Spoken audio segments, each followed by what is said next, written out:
Hello and welcome to Thursday's Nots Today with me, Emma Caldwell. You're right today. Thank you so much for joining us. Here's what we've got for you on the show today. First, we'll be talking to the healthcare assistants walking out of Nottingham's hospitals in a long-standing row over pay. And I took a pay drop to come here to give the care to the patients that I'd received, and to not be recognised there, just an insult to injury. More on that in just a moment. Plus, we'll be meeting a plant scientist from the University of Nottingham who's been recognised for her inspiring research. Dr. Charlene Danvir has been analysing how plants respond to challenging environmental conditions and recently won a big award. She's here shortly to tell us more about the research and the recognition. Plus, we'll be catching up with a Notts comedy group taking their experiences with Parkinson's to Edinburgh Fringe again this summer. The Parky Players return to the Fringe in August with their Been There, Done That, Got the Symptoms show, and they are here later on to tell us all about it ahead of World Parkinson's Day. Plus, we're going to be hearing concerns from Forest fans about rail disruption, which is expected to cause travel chaos on the day of their FA Cup semi-final at Wembley. Because it is like a massive opportunity for Nottingham Forest to be there. You would have thought that they would have put on extra availability in trains. Delays on the trains is just going to make a nightmare for everybody who's travelling. And sticking with sport, we'll be hearing from Notts head coach Stuart Maynard ahead of their huge clash with Salford at Meadow Lane tomorrow night. There's going to be lots of twists and turns. There's still a lot of points, even though there's five games. There's a lot of points to play for. A lot of teams play each other now within the top 5, top 6. So yeah, it's going to be a lot of twists and turns. So we've just got to be solely focused on ourselves. All that and loads more coming up just for you, but first, and hundreds of healthcare assistants at Nottingham's 2 hospitals took to the picket lines today in a long-standing row over back pay and working conditions. It's the first of 5 days the staff at Nottingham University hospitals will strike during April, with 800 workers acting after the trust wouldn't provide back pay from before COVID for extra responsibilities they say they've taken on. Nathan Woolard reports. When it comes to caring for Nottinghamshire's patients, it's our staff that seem to pay the price. Today is just the beginning of 5 days of industrial action across Nottingham University hospitals, as more than 890 healthcare assistants take to the picket lines in a row over pay. Represented by Unison, these workers are calling on the trust to pay up for what they say are the additional responsibilities many here have filled. They say some of this dates back to the pandemic, and they want reward in the form of additional backdated pay. Although the trust had agreed to increase pay, they would only provide back pay as far back as August 2021, estimated to cost more than £10 million.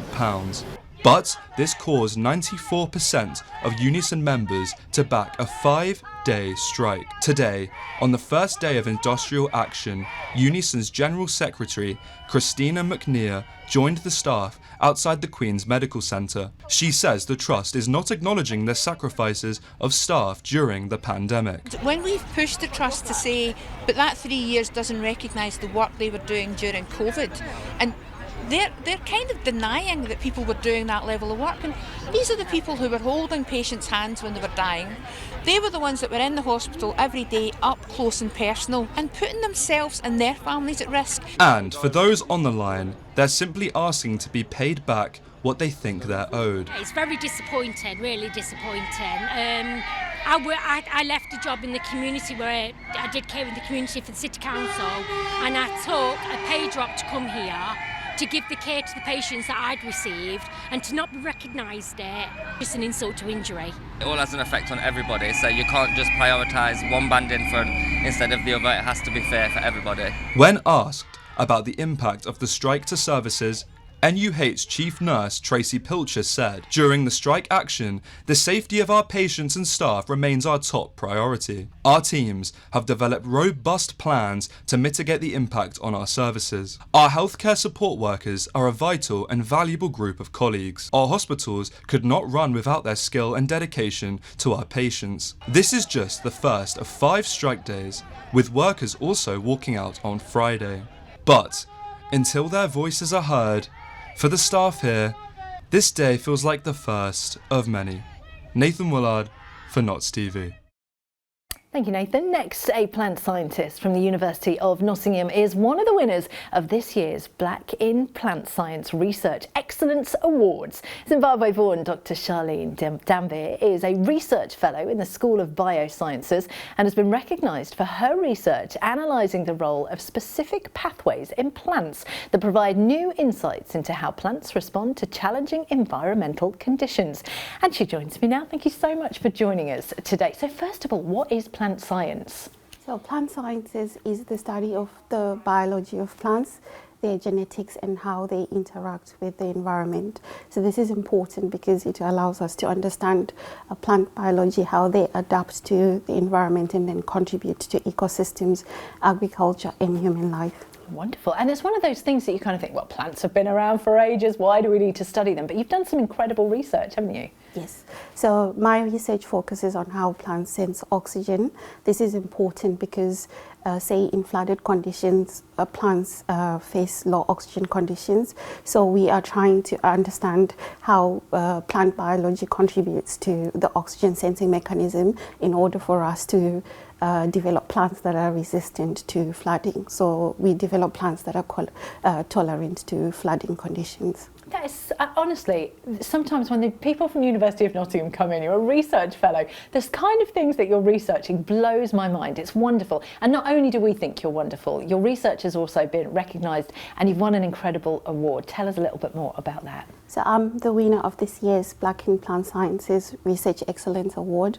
So Black in Plant Sciences was established in order to address the issues of underrepresentation of people who identify as Black in the plant sciences community, as there is a very few numbers of students in the undergraduate or postgraduate that take up plant sciences. So Black in Plant Sciences, through this award, they aim to celebrate people who are of Black heritage, who are currently studying or working with plants, in order to publicize their research as well as to show how their research is contributing to the well-being of life in the UK. And I know you're really passionate about kind of the next generation of scientists that are coming through as well, aren't you? Yes, my work is also, I try to mentor, I'm heavily involved in mentoring students of Black heritage and also any other student that is wanting to explore plant sciences in order to show them opportunities that are available for them when they study plant sciences. It's not only limited to plant sciences, my work, but also just to STEM subjects in order to nurture the next environment, the next pool of plant scientists or people who want to study sciences in general. And I think this is so wonderful because we had someone in here recently who said, you know, if you can't see it, it's hard to be it. So just seeing incredible people like you that are in this position is so helpful for the next generation. Where did your interest in becoming a scientist begin? My curiosity in plant sciences just started from trying to understand, because in Zimbabwe we have drought episodes, and I wanted to understand how can we contribute to developing plants that are resistant to drought. But then I landed on understanding flooding, but it's mostly about trying to improve the health and well-being of people through my work in terms of improving crop productivity. So this really does make a difference. It's not just kind of researching and saying, oh, this might happen. It makes a difference to people's lifestyles and life, you know, and their economy if they're not being flooded, presumably. Yes, they are. Through our work, they have developed some varieties of these wheat, rice, and barley that are flood tolerant, that have been developed through the work that we do on understanding oxygen sensing in plants.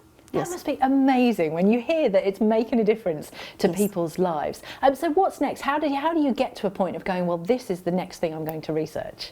So I think it's more about sort of curiosity, and then it's just one experiment after the other, then that leads to sort of figuring out what is the next step. But there is no like process. It's just once you discover something in the lab, then you want to understand how does this contribute to the experiment, and then you sort of follow a train of thought of trying to understand the mechanisms of what you're discovering. So it's more about curiosity than anything else. I love the curiosity. It's so interesting. And if people want to find out more about the research that you've been doing or more about becoming a plant scientist, where can they find out more? So you can go to Black and Plant Sciences on Instagram, LinkedIn, Blue Sky, and also on the website. There are opportunities on Black and Plant Sciences website, as well as there's a conference that is coming up in October in Leeds. So we would love for those people that are interested in plants to come and join us. And also you can follow me on LinkedIn and know more about my research and what I do at the University of Nottingham. It's so wonderful talking to you. Thank you so much for coming in and sharing that with us. Appreciate it. Thank you. All right, in other Knots news, we're sticking with nature though. Knots firefighters say a fire that damaged a large area of natural beauty was likely started deliberately. Fire crews were called to the blaze at Bestwood Country Park on Sunday afternoon. 4 appliances were required to bring the fire under control, with crews at the scene for 5 hours. The service appealed on social media for parents to warn children about the dangers one match can do to wooded areas, and said the incident last weekend was highly likely caused by arson rather than an accident. Next, and police have launched an appeal after a machete was reportedly shown on the streets of Radford. Officers were called to Oakland Street after reports of someone being chased by an unknown man carrying a weapon. Nobody was injured in the incident, which happened at about 5 p.m. on March the 19th, but police say it was likely a scary incident for the person involved. Now, Nottinghamshire Police have launched a CCTV appeal and say anybody who recognises the man in this image should get in touch by calling 101. All right, pop and grab yourself a cuppa. Come back after this short break because we'll be chatting to a rapper from Radford making waves on the music scene. Plus, loads more Knots news and views and your sports roundup too. All that on the way next.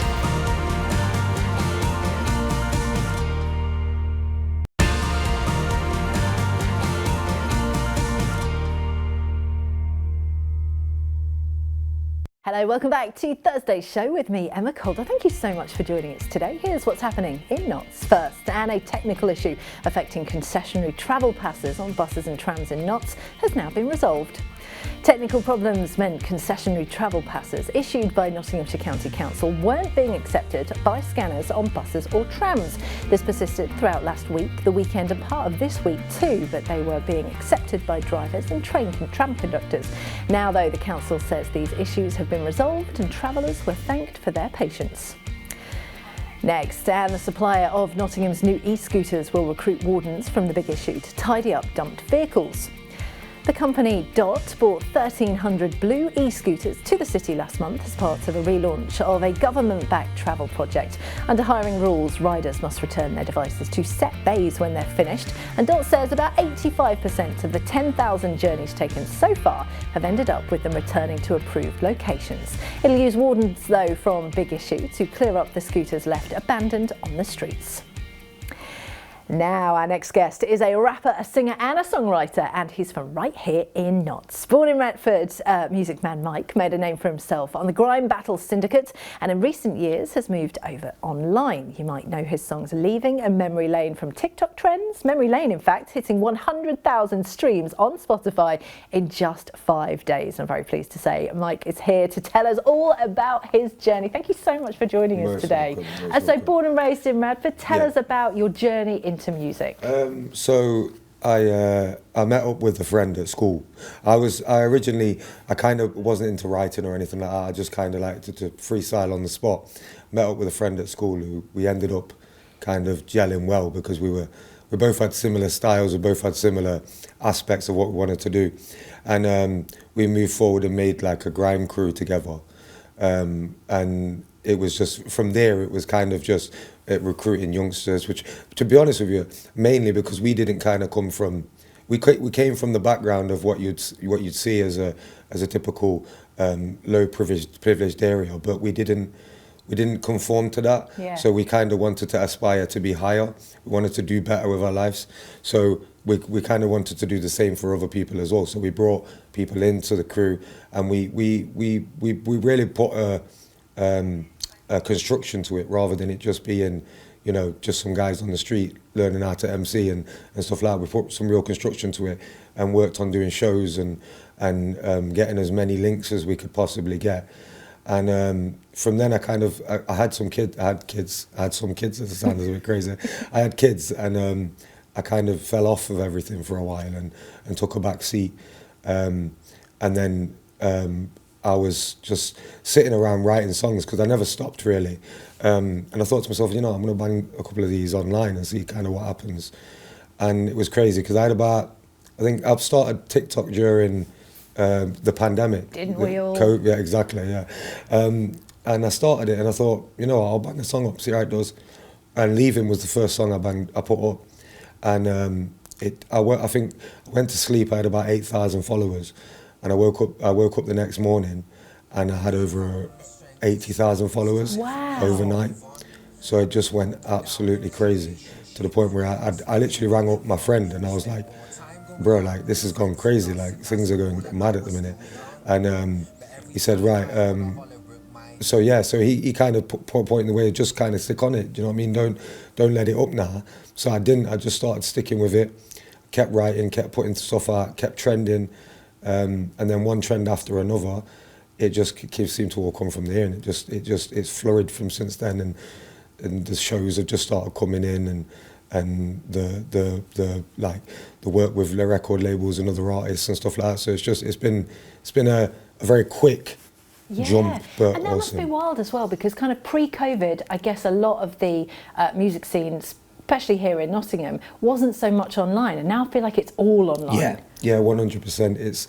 It's kind of I think it's the same with anything at the moment. Same with Netflix and stuff like that being a lot more lucrative and a lot more because it's just easier to access, especially if you're sitting at home. And people have stuck with the whole Zoom calls for meetings and stuff like that because I think it's easier and saves a lot of money for a lot of companies. So it's the same kind of with TikTok. It's at the kind of it's at your fingertip, just being able to strike for a video. And that's kind of, I had to learn the algorithm. I was like to myself, right, okay, I need to be punching out 15-second videos because they're what's going to catch people's attention rather than a 3-minute song. Do you know what I mean? And then kind of build from there, and don't try to put out a lot of catalogue of work, but get one ready to put out once you've hit that milestone where you know you can kind of capitalise on it. And I've hit I hit about 170,000 followers, and then I thought from there, like, okay, this is where I can kind of really start putting out albums and songs and getting actual good feedback from it, and that's what's ended up happening. So. And I think the thing is, it's such a lot of work, and I think sometimes people think, oh, it's, you know, I mean, it was a bit of an overnight success for you, but there's clearly a lot of work that goes into it as well. Yeah. So what's next? So I have a performance. I'm doing a VIP meet and greet performance up in Pontefract at the Last Bank, which is it's kind of like a venue bar kind of thing up in Pontefract. So I'm working with them doing a meet and greet on the 9th of May and a performance there. And then I've got the big one, which is I'm doing Scunthorpe Stadium for Stadium Weekender. Wow. Which is going to be like 10,000 people, so it's going to be crazy. I mean, that's amazing. And if people want to find out more about you and they're suddenly going, hang on, I've seen him on my TikTok, where can they find out more? So my TikTok obviously is the biggest thing, which is Music Man Mike Official. But also my Instagram as well, which is Music Man Mike Official. And I've got, if you go onto there, you can see my my portfolio with my booking information and stuff like that. I love it. Well, huge congratulations. Yeah. Thank you so much for coming and sharing that with us. It was awesome. Appreciate it. Thank you.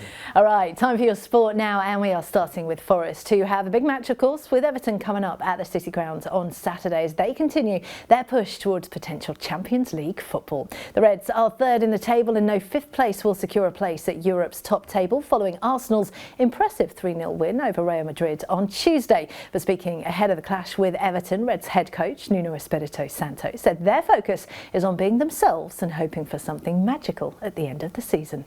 Opens one more space, it's clear now, so more contenders. But in terms of us, doesn't change anything. Our approach will be the same. It's day by day, preparing the players, preparing the game. And like I said before, I think we have a great opportunity to achieve something great. There are different pressures. The pressure is all there, like you say, it's clear, but it's different pressure. When you want last season, it was in our hands to decide our own fate, and we achieve it. But of course, we are fighting for surviving. Now we are fighting for something magical. It's different. He has motivation, he has ambition, and we are always with pressure, but confident that he's about performing and competing well. And we're sticking with Forest, and the club will pause the sale of tickets for their FA Cup semi-final with Man City so that it doesn't clash with Saturday's game. The pause will come into effect from 12 noon on Saturday, which is when most season card and My Forest Pro members are able to try for a ticket at Wembley. So those attending the match at the City grounds aren't potentially disadvantaged. Sales will resume from 12 noon on Monday. And across the Trent and Notts have less time to wait before their match this weekend. They're welcoming Salford to Meadow Lane tomorrow night in a huge match for their own ambitions. Stuart Maynard's side dropped to 6th following defeat on the road to Colchester last weekend. It was a disappointing result for them after fellow promotion rivals Doncaster and Wimbledon picked up wins. And speaking ahead of tomorrow night's match, Maynard told media it is vital that they pick up 3 points in front of a rowdy home crowd. The lads are disappointed after the game, and they're disappointed with the result. It was a frustrating one. It's another one that when you watch back on the game, I think first half we were excellent in the final third. The message has never changed with the group, the players, that we go one game at a time. We solely focused on it, and there's going to be a lot of twists and turns. Port Vale, when we played at their place, were outside of it, and now they're at the top of the league. Bradford the same when we beat them 3-0 here. There's going to be lots of twists and turns. There's still a lot of points, even though there's five games. There's a lot of points to play for. A lot of teams play each other now within the top 5, top 6. So yeah, it's going to be a lot of twists and turns. So we've just got to be solely focused on ourselves. On to ice hockey now, and Nottingham Panthers could book their place in the playoff semi-finals this weekend if they're able to see off Guildford Flames across 2 legs. They start the weekend away in Guildford before the Flames visit the Motorpoint Arena on Sunday, with tickets selling fast for that one. Speaking ahead of the weekend though, head coach Danny Stewart said his side are upbeat and excited for the challenge, even after many of them were affected by a squad-wide sickness last weekend. I'm excited. You know what, guys came in this morning. They're all upbeat.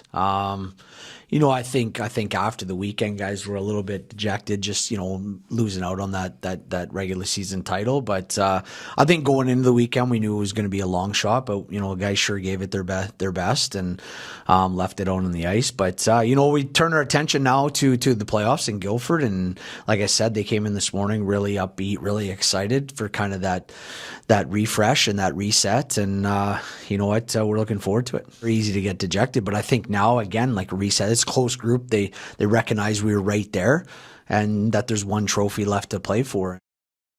And another event happening at the Motorpoint this weekend is, of course, Forest's third home match in the Netball Super League, when they were going to be taking on London Mavericks. The game will begin at 7:30, and the Reds will be looking to extend their home winning streak to 3, having already beaten Cardiff Dragons and Loughborough Lightning there so far in their inaugural season. Tickets are available for just £8, and the club urged as many people as possible to come along and get behind the girls. All right, it's time for a look at your Thursday picture of the day now. Look at this, little squirrel was captured by Mackenzie Louise. Thank you so much for that. I love a squirrel. Weather-wise now, and the sunshine is staying for the rest of the week. It's been nice today, 17 degrees. There will be lows of 5 overnight. Friday and Saturday, though, are breaking into the 20s, sitting at 21 degrees with lows of 6. Visibility is good, but I have to say, if you're a hay fever sufferer, I'm very sorry to say the pollen levels are high. I'm with you on that. Right, let's take a short break now. But when we get back, we got loads more news and views coming up for you, and your What's On Guide too. We'll see you in a sec.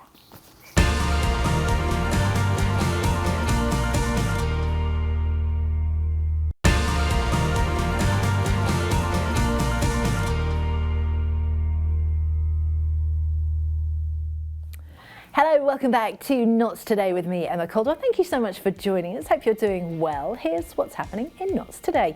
First, a troubled NHS Mental Health Trust have announced plans to pull out of providing care to prison inmates. Nottinghamshire Healthcare NHS Foundation Trust is currently responsible for looking after prisoners at 7 jails across the East Midlands, but is reportedly taking the decision to pull out of the contract so it can focus on failings identified by the Care Quality Commission in other elements of its care. Those came to light following issues with the way the Trust treated Nottingham triple killer Baldo Callicane. Next, a bridge near Nottingham's Queen's Medical Centre will close again this weekend as part of repairs to beams on its structure. National Highways are repairing a stretch of the A52 near the hospital and will shut the road northbound from 8 p.m. on Friday evening, that's April the 11th, until 6 o'clock on Monday morning, that's April the 14th. The work is part of a wider repair works on the A52 running all the way through to 2026, and National Highways say Middleton Boulevard, which passes the QMC and has previously closed for repair, will remain open. Time now for your Thursday What's On guide. If you're not out and about enjoying that sunshine, well, first up, award-winning musical Chicago is at the Royal Concert Hall tonight. Strictly Come Dancing's Jeanette Manrara is of course stepping into the role of Roxy Hart with all that razzle-dazzle. And of course she joined us on the show last week. She was so brilliant and the reviews have been exceptional. It starts at 7:30 and if you're going, have an amazing time. Next up, Jeff Wayne's War of the World is alive on stage at the Motor Point Arena tonight at 6:30. It's a magnificent show. I know people just go time after time after time, so if you're going tonight, have a brilliant one. Music-wise, across Nottingham, Irish buskers turn chart toppers. Key West are at the Bodega this evening from 7 p.m. You always know it's going to be a great night at Bodega. Tickets will cost you £22.50. Indie rock band The Lilacs are at Metronome tonight too from 7, and that will cost you £14. And also, there is an anti-dating app social at the Malt Cross tonight. So if you're between the ages of 30 and 40, you can head down to that, have a brilliant time. It starts at 7, but whatever you get up to tonight, have a lovely evening. All right, next up, some great theatre on tonight. There's even more coming up. We've been talking about some amazing shows. Shakespeare might not agree, but our next guest is here to tell us that there is life after Romeo. Written by the creator of Schitt's Creek, the play sees Juliet ditch her famous ending for a fresh beginning and a second chance at life and love her way. Juliet's new story features a brilliant playlist of pop anthems like Britney's Baby One More Time and Kelly Clarkson's Since You've Been Gone. It's heading to Nottingham. I'm very pleased to say Lara Denning, who plays Anne in the production of And Juliet, joined me earlier to tell us all about it. Lara, thank you so much for joining us this afternoon. Now, most of us will be familiar with Shakespeare's Romeo and Juliet, but this is a show about life after Romeo. If Juliet didn't die for love, what can you tell us about the show? Yes, so my character Anne Hathaway, who was obviously married to William Shakespeare, she comes in at the end while he's writing Romeo and Juliet, and she sort of hears the ending and thinks, well, hang on, she's only known this guy for 4 days and now she's going to go through this epic death and, you know, her life is over. So what happens if maybe she doesn't do that and maybe she continues her life and she goes on a path and a journey to find herself? And through that, Anne sort of finds herself as well, and her marriage with William and Anne, they sort of go on this massive journey, and all these characters that you meet, which are new characters, we all go on this massive journey to the music of the Backstreet Boys.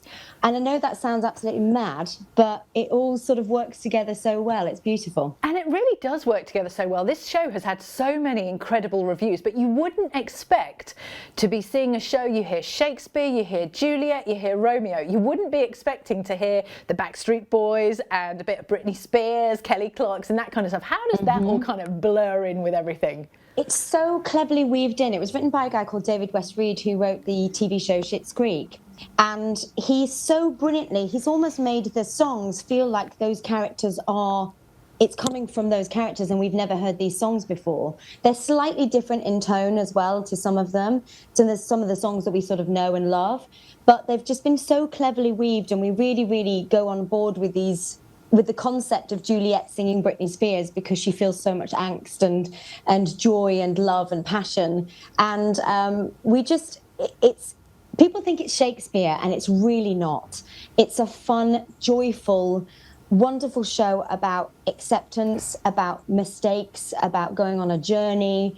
And it's just a really, really feel-good show. And lots of our feedback is, we really need it right now. And we need these gorgeous songs and we need this gorgeous story. And people just come out with a massive smile on their face, which is gorgeous. And it is one of those things as well where we do need a little bit of joy in our lives. Is there an added pressure with the songs you're singing, because they're all so familiar to us, that the audience already know them? Or are you finding that the audience are just so open-minded and go, yep, this could be Anne Hathaway singing this song?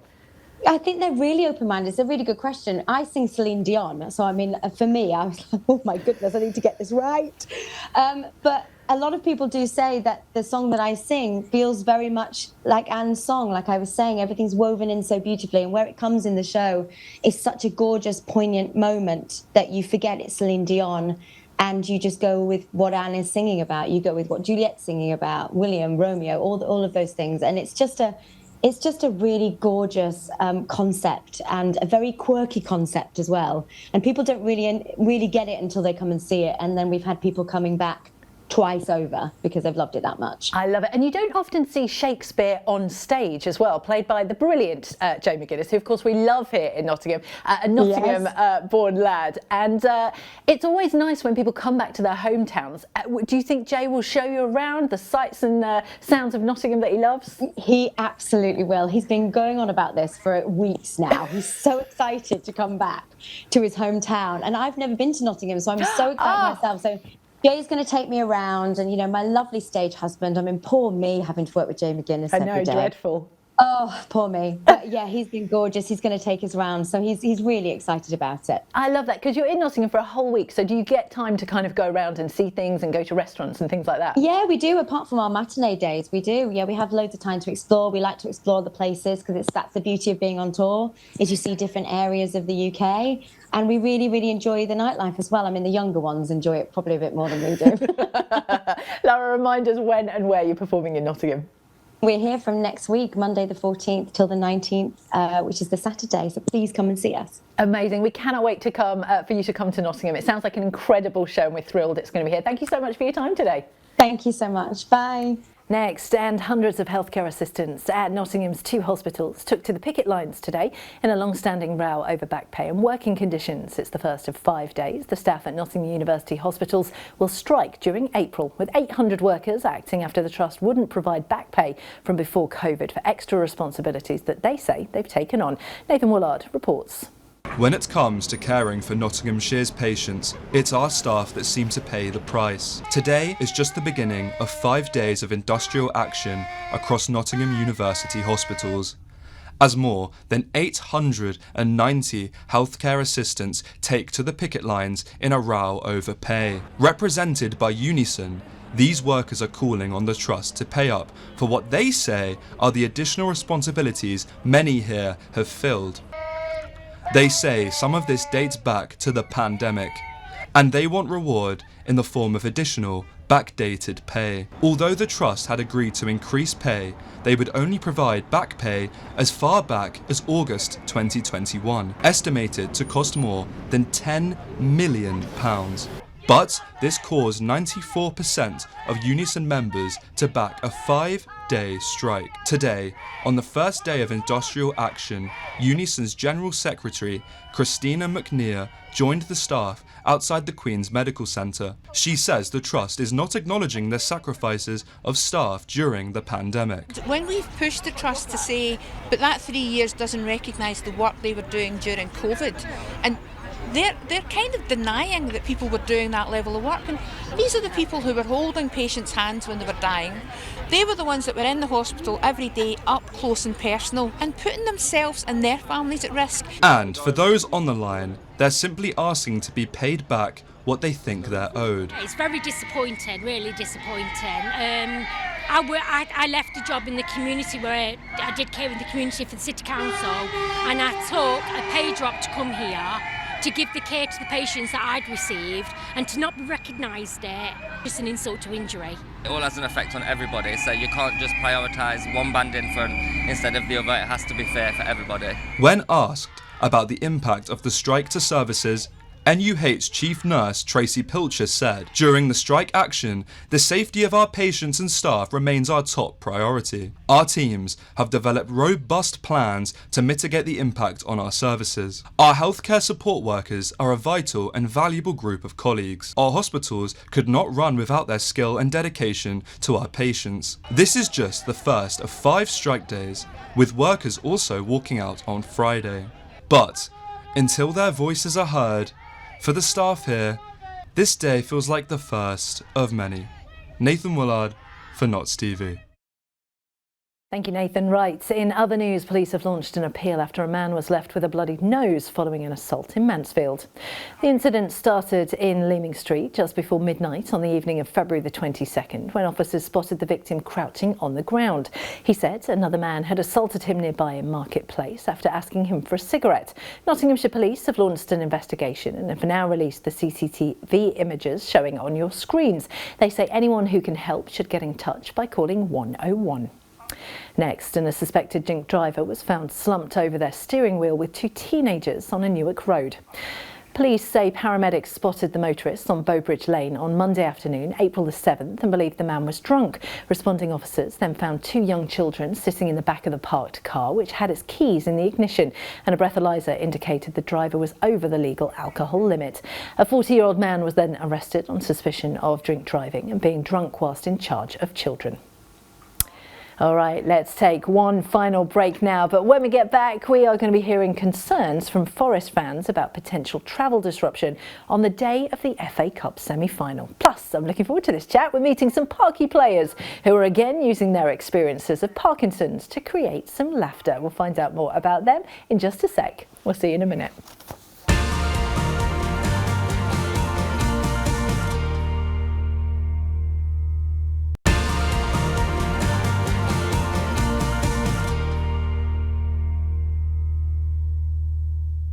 Hello, welcome back to Thursday's show with me, Emma Caldwell. I hope you're all right today. Thank you so much for joining us. Here's what's happening in Notts today.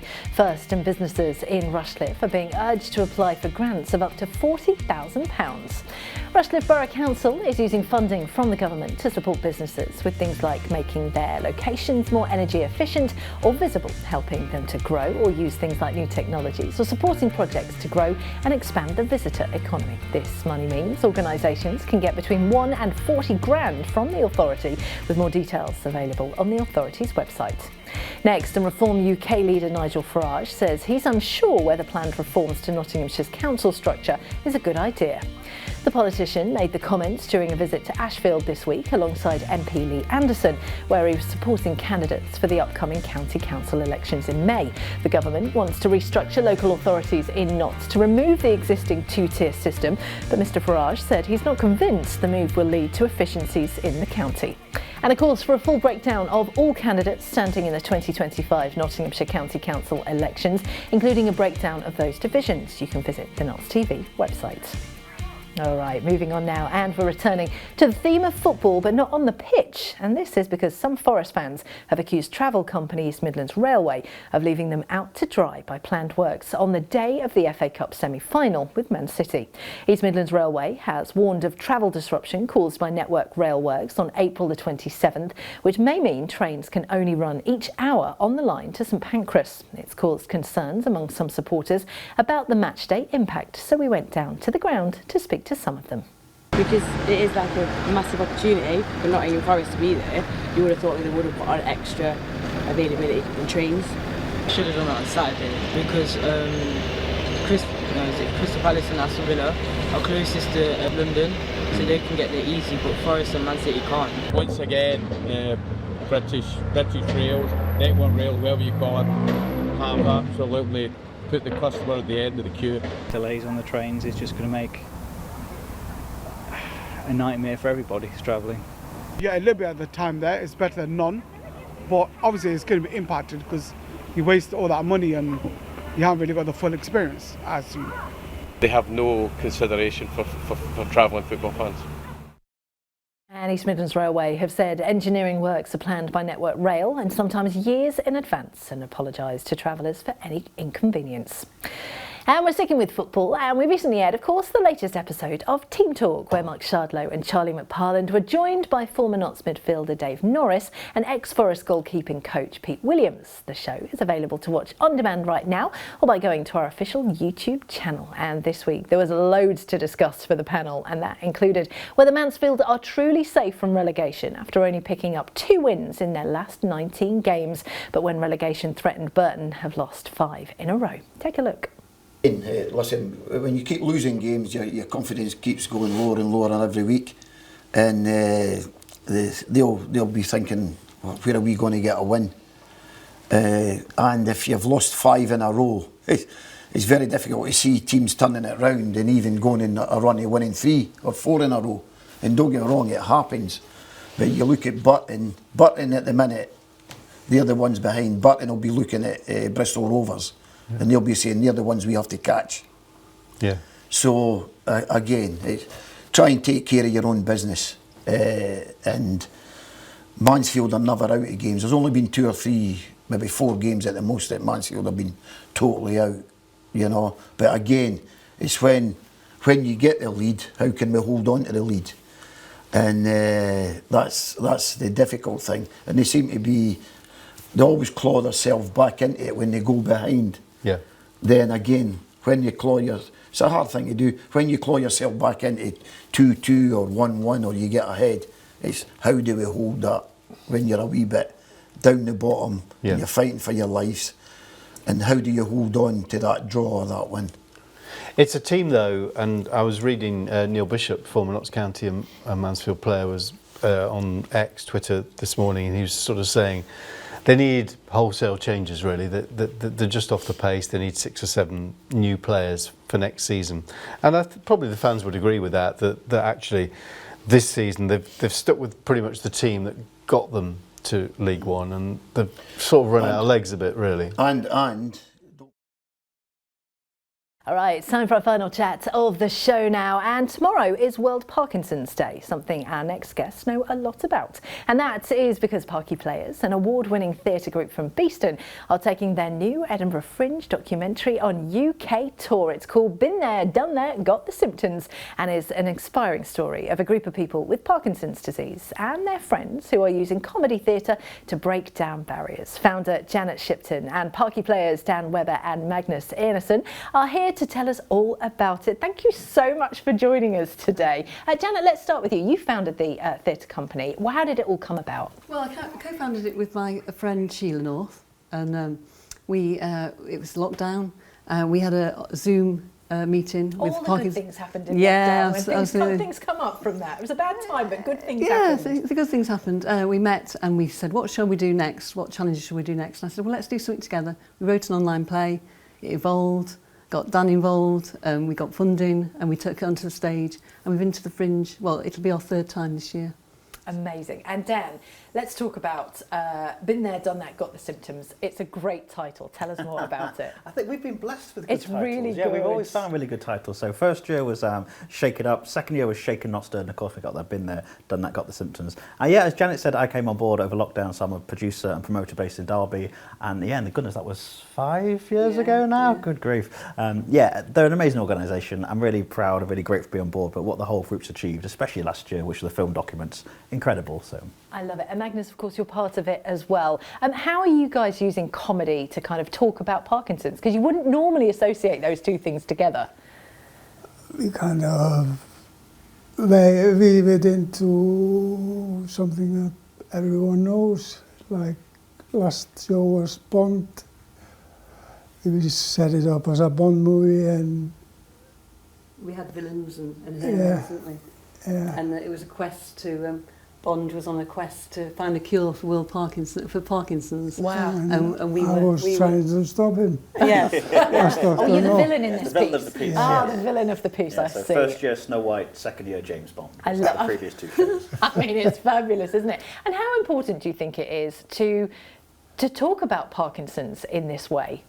I think it's really important. I think it's really important to raise awareness. I mean, tomorrow, it's not a celebration tomorrow, it's about putting Parkinson's into the public consciousness. It's about making people hear about it, know about it, find out more, understand what it is to have it. And I think doing it through comedy theatre, it makes it accessible. We allow people to laugh, we give them permission to laugh at the beginning of the show. We have a lot of laughs throughout, but there's a serious message, and I think it's a kind of quite a unique way of doing it. It really is as well. And of course, you've done amazingly. You won the 2023 World Parkinson's Congress Song Competition. You performed the song you wrote to over 2,000 people in Barcelona. How was that? Myself and I've got some great video as well. Fellow Parky player Chris Stanley, she came out to Barcelona with us, and we sang in front of 3,000 people. It was amazing.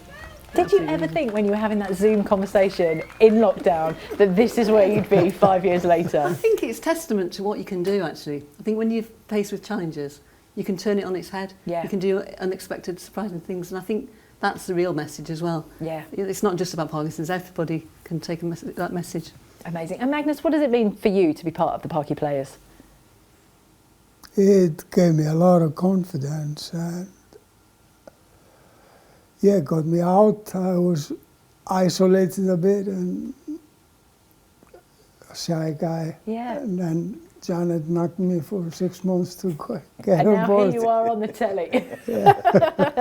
And Dan, what do you what do you hope your audiences get from seeing a show from one of your performances?